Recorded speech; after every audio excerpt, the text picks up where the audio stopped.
গত কয়েকদিন ধরে প্রচণ্ড গরমের পর অবশেষে গতকাল রাত্রে প্রচণ্ড ঝড় বৃষ্টি হলো। ঝড় বৃষ্টির পরে আজকে সকালবেলা খুব সুন্দর একটা আবহাওয়ার মৃদু মৃদু বাতাস হচ্ছিল। একটু মেঘলা ছিল কিন্তু তারপরেও আবহাওয়াটা খুব সুন্দর লাগছিল। তো সকালবেলা ঘুম থেকে উঠেই আমি দেখলাম যে চারিদিকে জানলাগুলো বন্ধ আছে, সেগুলো খুলে দিলাম। অবশেষে চলে এলাম রান্নাঘরে, কারণ আমার রান্নাঘরে সমস্ত থালাবাটিগুলো পড়েছিল। কালকে রাত্রে কোনো রান্নাই করা হয়নি। প্রচণ্ড জোরে বাতাস বইছিল, মেঘ গর্জন করছিল, যে কারণে বাবাইকে একা রেখে আমি রান্নাঘরে আসতেও পারছিলাম না, কারণ অনেক ছোট, খুবই ভয় পেয়ে গেছিল। এ কারণে ওর কাছে থাকতে হয়েছিল। তার উপরে সমস্ত রাত বিদ্যুৎ ছিল না। তো আজকে সকাল সকাল উঠে আমি থালা বাসনগুলো সব পরিষ্কার করে নিচ্ছি, সেই সাথে আজকে একবারে রান্নাটাও শেষ করে ফেলবো। ভাবলাম সকাল সকাল যখন উঠেই পড়েছি তখন তাড়াহুড়ো করে সমস্ত কাজগুলো সেরে নিই। সকালবেলা উঠে আমি চলে গেছিলাম ছাদ থেকে, দেখে এলাম গাছগুলো পড়ে টরে গেছে নাকি। তো দেখলাম যে ঠিকই আছে। এরপরে এসে থালাবাটিগুলো পরিষ্কার করে নিচ্ছি। সমস্ত থালাবাটিগুলো আমি সুন্দরভাবে পরিষ্কার করে সাইডে সরিয়ে রাখবো, কারণ রান্নাগুলো করতে করতে আমার অনেকটা সময় চলে যাবে। এরপরে আর এই থালাবাটিগুলো ধুতে আর মন চাইবে না, এই কারণে আগেই থালাবাটিগুলো পরিষ্কার করে নিলাম। এবারে কিছু বেলে মাছ বের করে নিলাম। বেলে মাছের ঝোল রান্না করব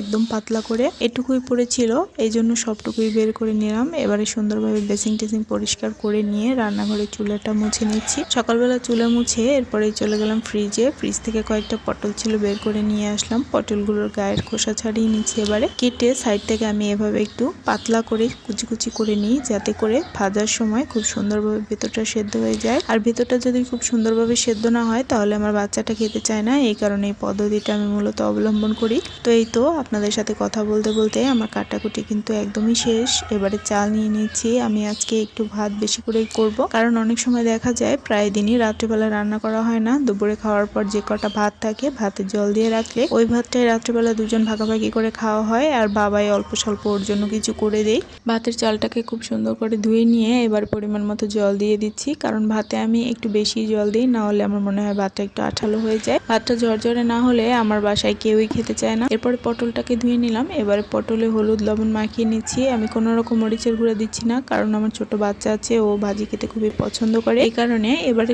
সয়াবিন তেল গরম করে নিলাম, তাওয়ার মধ্যে পটলগুলো সব দিয়ে খুব সুন্দর করে ভেজে তুলে নেব। অনেকদিন হলো পটলগুলো আনা ছিল, এই কারণে সমস্ত পটলগুলোই আমি একসাথে নিয়ে নিলাম। এদিকে বেলে মাছটাও আমি হলুদ লবণ দিয়ে সুন্দরভাবে মাখিয়ে নিচ্ছি। অপরদিকে অন্য একটা বাটিতে আমি একটু মসুর ডাল ভিজিয়ে দিলাম, কারণ এই গরমে একটু টক ডাল হলে কিন্তু খেতে বেশ মজা হয়। এদিকে পটলগুলো আমার মোটামুটি ভাজি করা হয়ে গিয়েছে। একটু সময় নিয়ে পটলগুলোকে খুব সুন্দরভাবে ভাজি করে নিয়েছি। আমি কিন্তু পটল, করলা এসব ভাজি করার সময় কোনো রকম ঢাকনা ব্যবহার করি না। পটলগুলোকে নামিয়ে নিচ্ছি। এবারে ছোট্ট একটা কড়াই গরম করতে দিয়েছি, এর মধ্যে আমি মাছের তরকারিটা রান্না করব। কিছু মশলা নিয়ে নিয়েছি, হলুদ গুঁড়া, মরিচ গুঁড়া, লবণ, সামান্য একটু জিরার গুঁড়া, একটুখানি গরম জল দিয়ে মাখিয়ে রাখলাম। 10 মিনিট এভাবে থাকলে যখন এটা দিয়ে রান্না করা হবে তখন কিন্তু একদম বাটা মশলার মতো ফ্লেভার আসবে। আপনারা ট্রাই করে দেখতে পারেন। এবারে সরিষার তেল গরম করে এর মধ্যে আমি মাছগুলো সব দিয়ে দিলাম। বেলে মাছ যেহেতু, মাছগুলো কিন্তু ভাজা যাবে না, তাহলে মাছগুলো ভেঙে যাওয়ার একটু সম্ভাবনা থাকে। মশলা দিয়ে খুব সুন্দর করে আমি কষিয়ে এরপরে জল দিয়ে দিলাম ঝোলের জন্য, পাতলা ঝোল করব। এদিকে বাবার জন্য একটা ডিম সেদ্ধ দেবো, তো ভাবলাম আলাদা করে কি দেবো, ভাতের মধ্যে দিয়ে দিয়ে একটা পলিথিনে করে দিয়ে দিলাম ধুয়ে। মাছের ঝোলটা হয়ে গিয়েছে। এবারে 1 চামচ মতো সরিষার তেল আর একটুখানি ধনিয়া পাতা, সাথে একটা কাঁচা লঙ্কা চিড়ে দিয়ে খানিকক্ষণ এভাবেই গরম চুলার উপরে আমি ঢাকনা আটকে রেখে দেবো। এতে করে কাঁচা লঙ্কার সুন্দর ফ্লেভারটা ছড়িয়ে যাবে।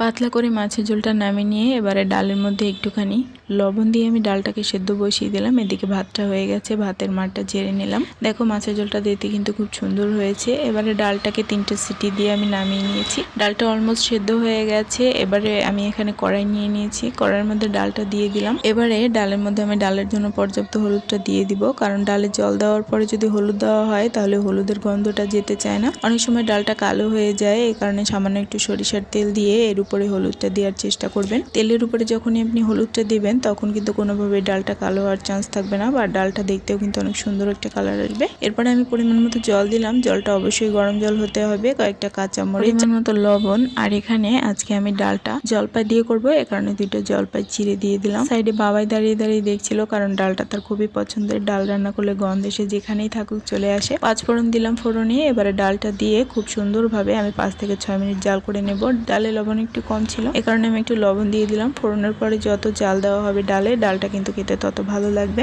তো ভিউয়ার্স, আজ এখানেই বিদায় নিচ্ছি। সবাই ভালো থাকবেন, সুস্থ থাকবেন। ধন্যবাদ সবাইকে।